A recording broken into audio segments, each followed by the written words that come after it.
Yan, good morning mga ka-idol. Happy Saturday. Yan, kayo na naman tayo.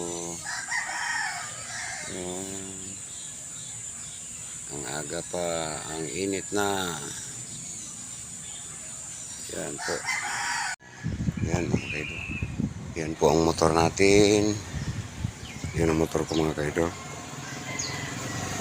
Sa mga nagtanong nga pala, no, kung may sahod na po ba ako, wala pa. Yan. Ayan. Yun mga ka-idol, binignit kasi Holy Week ngayon. Maraming salamat po sa inyong walang sawang panonood mga ka-idol.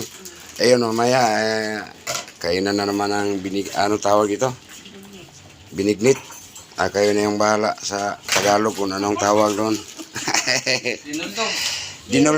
Dinoldog daw. Inilog ko man ang dinugmok na sa Tagalog. Ayan Binignit man sa Bisaya. Dinugmok ang sa sarap sana ang lahat mayroong ganito mga ka-idol, no? Yan. Gawa kami ng dinugmok. Maraming salamat.